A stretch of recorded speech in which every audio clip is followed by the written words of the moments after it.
ശ്രീപത്മനാഭസ്വാമി ക്ഷേത്രത്തിൽ പൈങ്കിനി ഉത്സവത്തിന്റെ ഭാഗമായുള്ള പള്ളിവേട്ട അരങ്ങേറി. ഫോർട്ട് സുന്ദരവിലാസം കൊട്ടാരത്തിനു മുമ്പിൽ തയ്യാറാക്കിയ വേട്ടക്കളത്തിലാണ് പള്ളിവേട്ട നടന്നത്.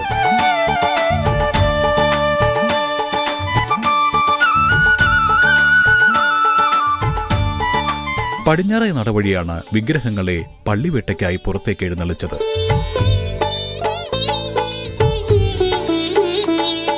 ശ്രീപത്മനാഭസ്വാമിയെ സ്വർണ്ണ ഗരുഡ വാഹനത്തിലും നരസിംഹസ്വാമിയെയും തിരുവമ്പാടി ശ്രീകൃഷ്ണസ്വാമിയെയും വെള്ളി വാഹനങ്ങളിലുമാണ് എഴുന്നള്ളിച്ചത്.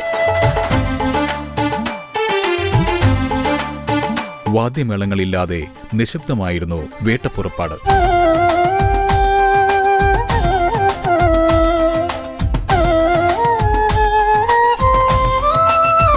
ക്ഷേത്രം സ്ഥാനി മൂലം തിരുനാൾ രാമവർമ്മ ഉടവാളേന്തി അകമ്പടി സേവിച്ച് വേട്ടക്കളത്തിൽ പ്രതീകാത്മകമായി കരിക്കിൽ അമ്പെയ്ത് ക്ഷേത്രം സ്ഥാനി വേട്ട നിർവഹിച്ചു. നാരായണം ഭജേ നാരായണം ലക്ഷ്മി നാരായണം ഭജേ നാരായണം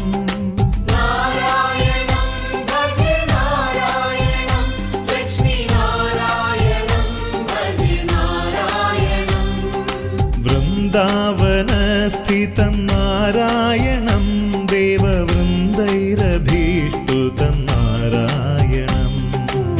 തുടർന്ന് വാദ്യമേളങ്ങളോടെ വടക്കേ നടവഴി വിഗ്രഹങ്ങളെ ക്ഷേത്രത്തിലേക്ക് എഴുന്നള്ളിച്ചതോടെ പള്ളിവേട്ട ചടങ്ങുകൾ പൂർത്തിയായി.